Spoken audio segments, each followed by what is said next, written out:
So she exists on the more extreme spectrum of adult entertainment.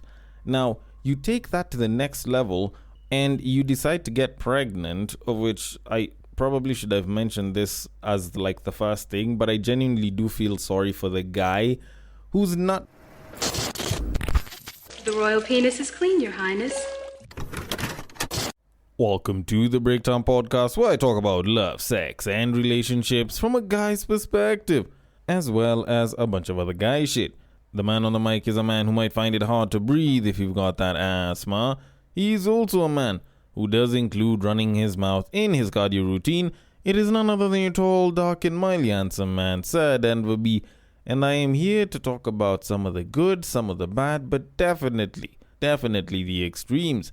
Because I've got some circumstances here that just feel like they are just extremely wild or tell a tale that is extremely misleading in some way, shape, or form.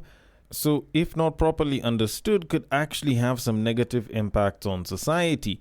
Because I feel like sometimes people just hear some of the stuff that's being said or go through some things, and then suddenly they think that because of this supposedly extreme situation, this is how reality is supposed to be, or this is something that is perfectly normal, yet it's not really the case. And granted, I know me discussing Bonnie Blue on this episode isn't something that is supposed to be a normal occurrence. This is an example of an extreme case, but her and whatever antics that she may have gotten herself into the news for doing is definitely something that should be discussed for one reason or the other. But the other part that comes in the main topic, now that's something that I do feel could be extremely misleading. What am I talking about when I say all of that? I do intend on explaining in the course of this episode, to which I hope you listen all the way to the end, and I hope you do like what it is that you're listening to. But in case you don't like it, or you do like it, or you have a different form of feedback, or you would like to suggest a potential topic and or guest for the podcast, then the DMs are always open. The social media links are in the description. I don't know whether I should say below, above, to the side. I don't know. Wherever it is, they are on your platform. And I would be more than happy to listen to your feedback and to also read what it is that you send me and handle it accordingly. Now, should you feel a little bit lazy and you don't want to look through the description and find the social media links, which are usually at the bottom, then you can always listen to the end of the episode, because I always mention the social media there. And I hope you are enjoying what it is that you're listening to and you do actually listen all the way till the end. Now, with that said, I do need to get into our topics of today. Now, I want to kick things off by talking about Bonnie Blue for a bit. Now, before I even get to Bonnie Blue, let me just preface this by saying that I did not have the idea of talking about Bonnie Blue up until a couple of hours before I did this recording. And this is for a particularly specific reason, okay? I had actually planned to talk about Arsenal and, the whole Arsenal versus PSG match, and the fact that I feel like there were too many people that were just Arsenal groupies just because they won the league and shit. But that ended up being eclipsed by the news that I got that apparently Bonnie Blue is pregnant. And no, that's not really the main part of the news. That's one piece of it. The other piece is, not only is she pregnant, but she is intending on turning her baby shower into a golden shower. Now, for those of y'all that have lived on the much cleaner, nicer side of the internet, you probably don't know what a golden shower is, so I will explain to you. A golden shower is the other thing that R. Kelly was known for besides him having a liking to kids. And to be a little bit more specific, it is the act of peeing on somebody. So now, apparently, this lady, for her baby shower, wants a bunch of people to come to a public spot that she is intending on choosing in London this month of June, for those of y'all that might be listening sometime later, to go ahead and pee on her as part of her celebration, aka baby shower. And that was her main idea on how she wanted to celebrate with a baby shower. Now, I have quite a number of thoughts on this, I'll be very honest, but before I can do that, I want to first give the opportunity for the clip where she said all of this to be put out there so that I can get into my thoughts on it. Now, some of these thoughts were my own original ones, others seem to have come from other people. But before I can get into any of that, let me let the clip play. So without further ado... Did I hear right that you have a stunt planned for June? Yes, I have a baby shower on Saturday. Next Saturday. And I'm inviting the public to turn my baby shower into a golden shower. Why? It's just fun. It's a twist on the baby shower.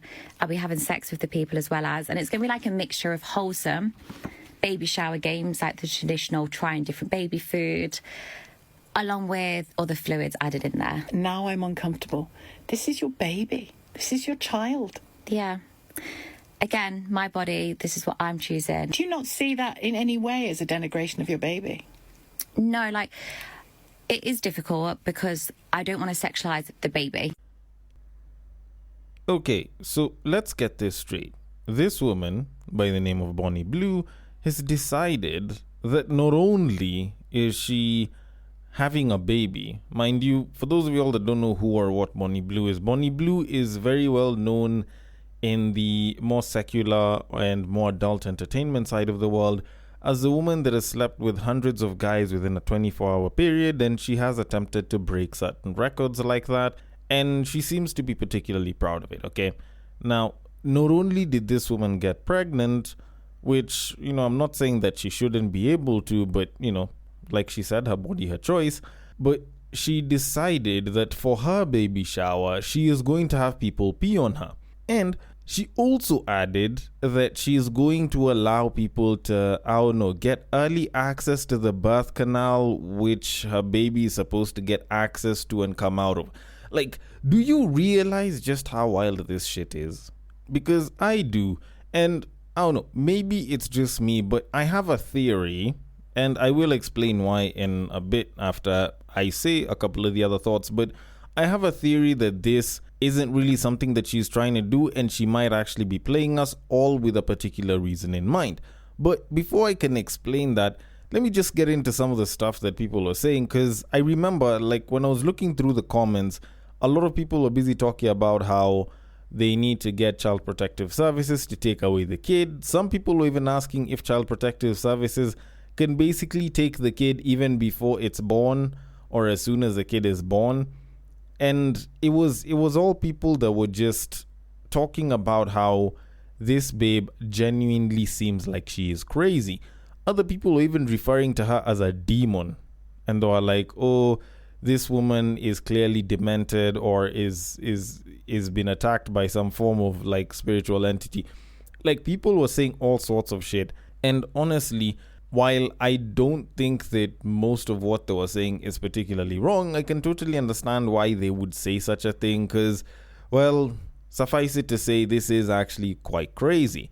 But now, at some point after I saw this clip and I listened and I played the clip a couple more times, something else kind of clicked in my mind. What if Bonnie Blue is doing all of this, or should I say saying all of this, for the sake of rage bait? What if she is enjoying the pleasures that can come with rage bait? Because most people might think that rage baiting is something that only commentators do on the internet, or people that are busy just trying to look for clout basically do on the internet. But the truth of it is, rage baiting is something that's done by so many different people on so many different levels, and a lot of people use it as a tool because hate as an emotion actually does serve as a very interesting and very potent fuel. Let me explain this for a little bit. When you think of the likes of Lady Gaga, when you think of the likes of Doja Cat, one thing that people didn't realize that they would do up until they kind of did it for a while and then it kind of lost its vibe was this practice of using shock and awe to generate clout and use that clout to generate value. And interestingly enough, another person that also used this to a pretty good level, even though it did end up hurting them further down the road, was Lil Nas X, whereby you would find that these guys would, right at the point where their stardom might be beginning to fade, start doing things that are very obscene and wild that would basically generate a very massive reaction from people. Like the one where someone looks at it and they find it so wild that they have to tell people about it. Kind of like the same way I'm talking about this story on my podcast. I am basically amplifying it to a bunch of other people. And this is something that different celebrities have used to a certain degree, and it has garnered different levels of impact, of response, and has also garnered them quite a bit of value after the fact. Because when you look at it, people paid a lot of attention to Lady Gaga because Lady Gaga was just doing wild shit. If you look at Doja Cat, same exact thing. Her music wasn't bad, but she never fell out of irrelevancy for a good chunk of time because people were just talking about how she was basically doing wild shit on her music videos, or even in person, or even some of the wild shit that she would say online. So they were basically using shock and awe to rage bait people so that they could come and just talk about different stuff.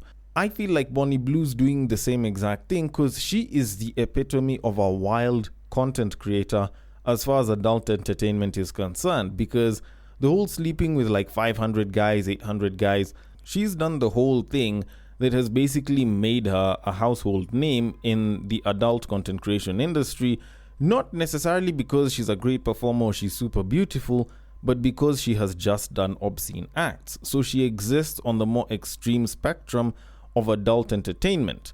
Now, you take that to the next level and you decide to get pregnant, of which I probably should have mentioned this as like the first thing, but I genuinely do feel sorry for the guy whose nut was selected so that it could produce this kid, if a kid actually does exist. And I honestly do think that maybe there might not be a kid in all of this.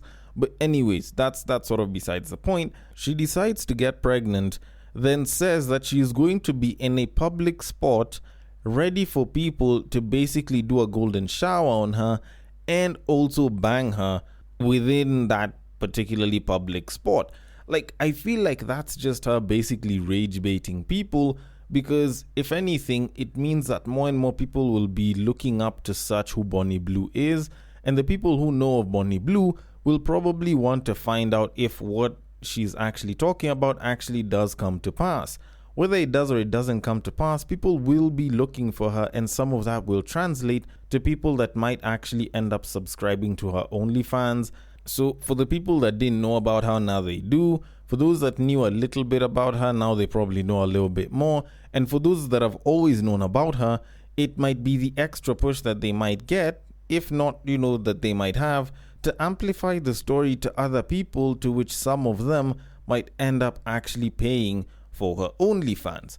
And that, if anything, might actually be the end goal. Granted, I could be wrong, but the reason I thought about this is because when I looked at how people reacted to the Arsenal versus PSG game, which happened this previous weekend of the time that this episode goes live, it kind of did show me just how many people actually like to react in a moment of hate, because there were a ton of people that were hate watching the Arsenal PSG game.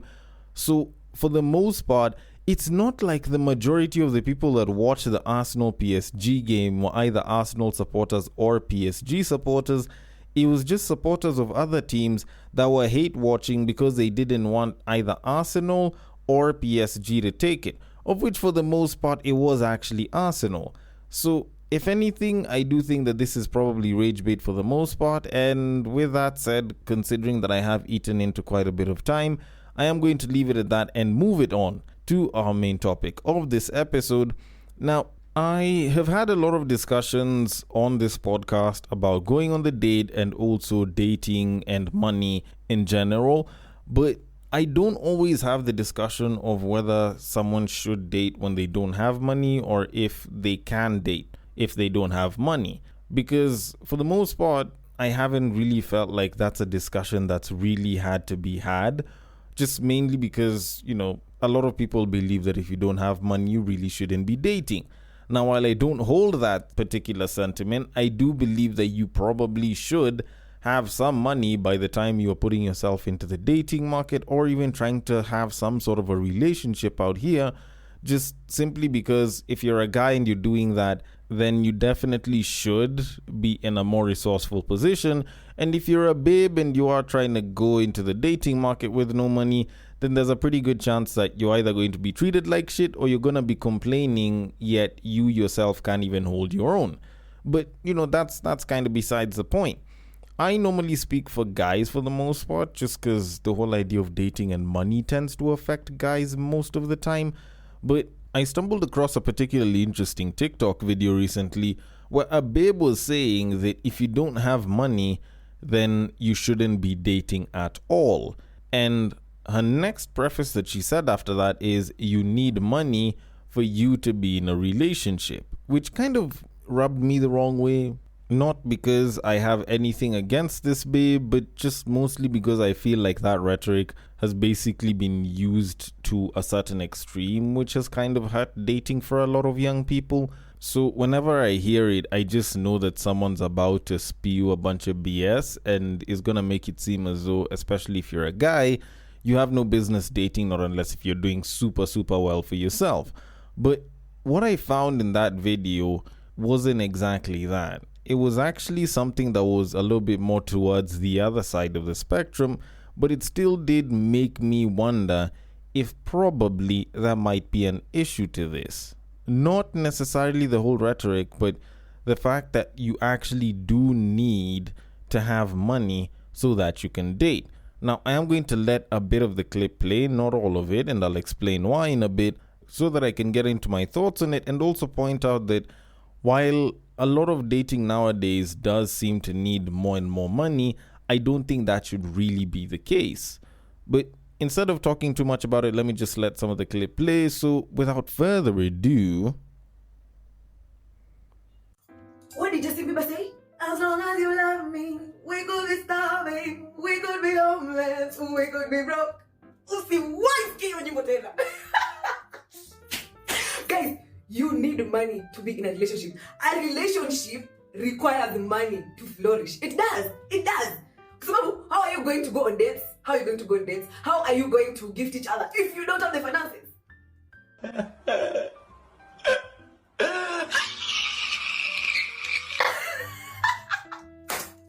I'm saying this because I have experienced a relationship with little finances.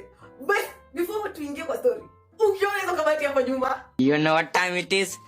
So okay, so I cut it off at some point, particularly early on, because the entire clip is about 10 minutes, if not actually over 10 minutes, just mainly because she was gonna go into a story which I can probably just summarize as she decided to date a guy. The guy would want to treat out, or would say that he wants to treat out, or would try to take her to some place, and then he'd be like, hey, look, I was supposed to be doing some shit that would have gotten me cash, but something happened. I haven't got the money.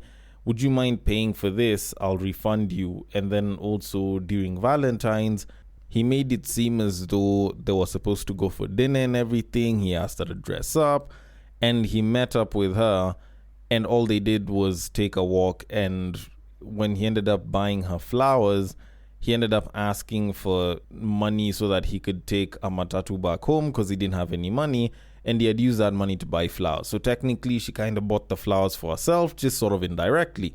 So it was an entire story that she gave, and she used it to justify that if you don't have money, you have no business dating.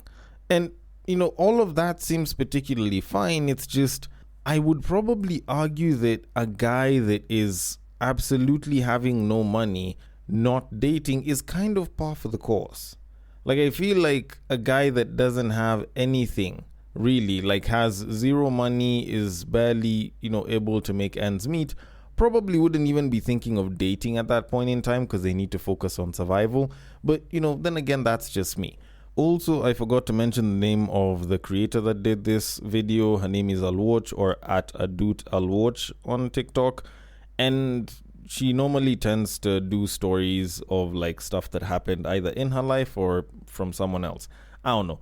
Either way, my issue was the story that she gave, which I kind of explained quickly, and also the fact that she was saying that if you don't have money, you don't have any business dating. And truth of it is, if I didn't listen to the entire clip, I'd be out here busy saying that she's busy, chatting a bunch of shit, and even though you don't have a lot of money, you should still be able to date. To which all of that is true. It's just the story that she gave made it seem as though this guy was so broke that he did not have any money to basically do more than just survive, and that was just barely scraping by. So in that case, I would probably side with her. Except that there's more to this, and the whole idea of, oh, you shouldn't be dating if you don't have any money, I do think is probably overblown for a lot of people today, because the idea of don't date up until you have money has held so many people back, has kept so many guys back from actually trying their luck, all because they don't think that they should be doing it, simply because they were told that if you're broke, you shouldn't really be dating, which isn't really the case in all of the situation. There's times when people are doing particularly well for themselves, but they still look at themselves as broke and as such decide to not date. Like, this is actually something that does affect quite a lot of guys. But now, in this babe's case, I do find it particularly odd, the story that she used, not because she mentioned a guy who doesn't have money, but the circumstances in which she was mentioning all of this don't necessarily mean that if you don't have money as a guy, you shouldn't be dating.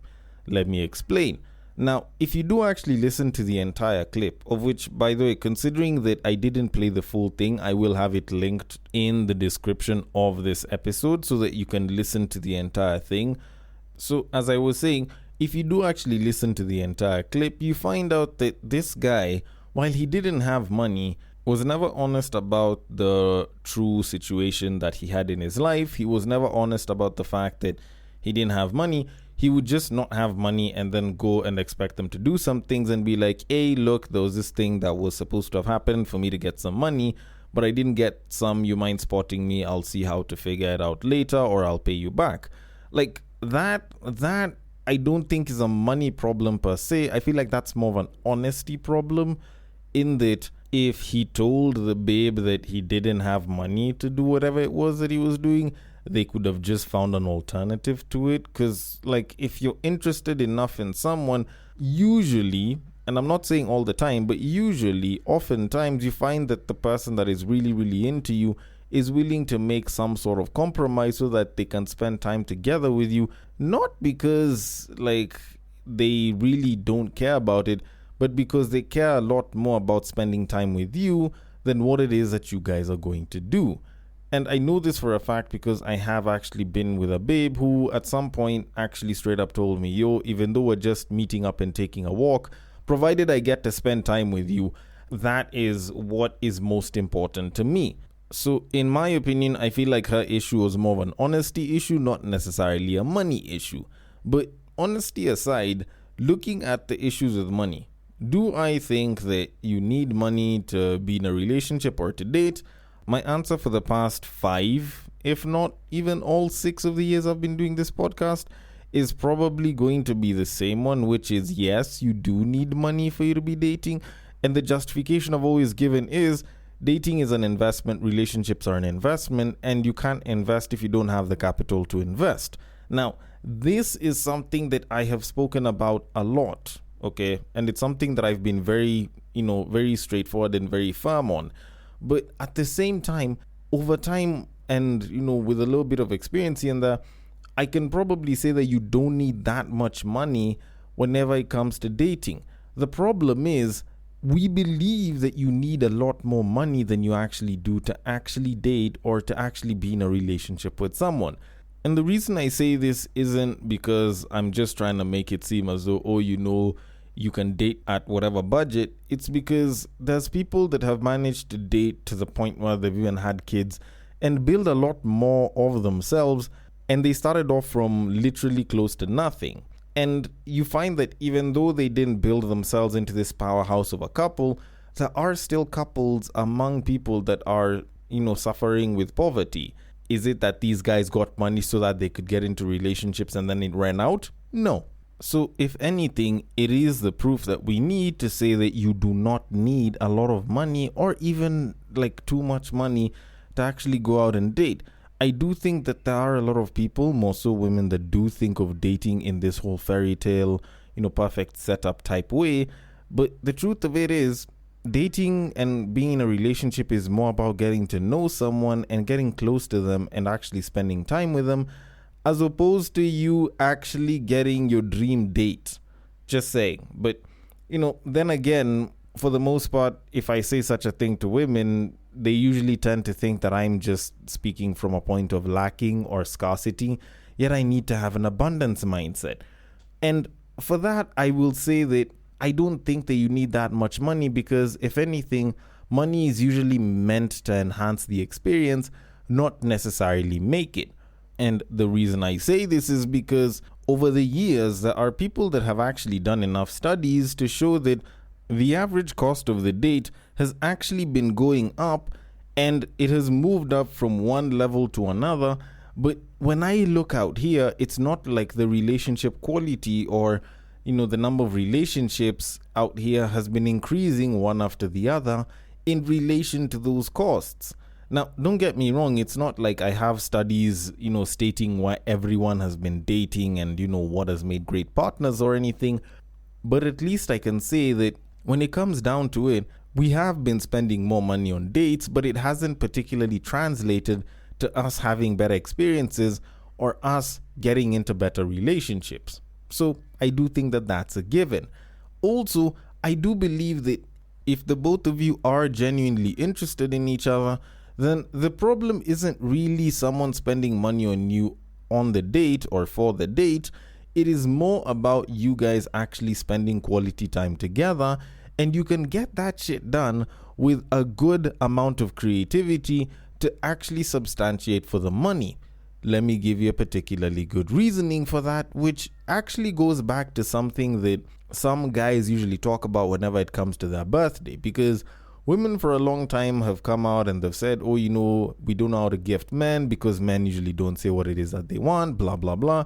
And the truth of it is, yes, a lot of guys don't usually talk about what they'd want for their birthday just because they don't expect any gifts for the most part. But the truth of it is, there's a lot of things that us guys would be perfectly comfortable with, whether you're making a lot of money as a babe or no money as a babe. Like, for example, cooking the favorite meal. You spending time with him, giving him a massage. Like, there's things like those that can work very, very well. And I would argue if you flip the genders, you could do roughly about the same thing. At the end of the day, it'll be the both of you spending time together doing something intimate that brings you closer together and actually makes the entire experience great. So you don't necessarily have to throw a fuck ton of money on taking someone on an expensive date and dressing all fancy or spending so much money on some shit, because like I've seen a video where a guy was being asked what he would do with a babe if he is to take her out on a date with 5K, and the guy is like, nah, 5K is too little. Nah, like that would feel like disrespect to you. I would have to use like 10 or 15K. And while I don't say that it's an entirely bad mentality to have, I do think that there's a lot of guys that think that way, and there's a lot of those guys that don't have that kind of money, so they're like, I can't take a babe out on a date. Yet the truth of it is, I don't think that should be the biggest hindrance. But then again, I could be wrong about that. But what I am trying to say, and what I am trying to conclude by saying is, I don't think that you having little money should be the biggest hindrance for you when it comes to attracting a partner. I do think that it can hold you back as far as confidence is concerned, but I don't think that money should be the biggest hindrance whenever it comes to the two of you getting into a relationship. If you guys really want to be together, I do think that you guys can make it work within reason and within boundaries. Although, then again, considering that there's a babe that's going to heavily disagree with me on this, I want your thoughts on it. The DMs are open. On IG, it is the Breaktime_podcast. On Facebook, it is at the Breaktime Podcast. On X, it is at Bagaki the D. And on Bluesky, it is at the breaktimepod.bsky.social. Thank you so much for listening all the way till the end, and I will catch you guys on the next break. But what I believe is that if you put a pastor and a prostitute in one room, one is likely to convert the other.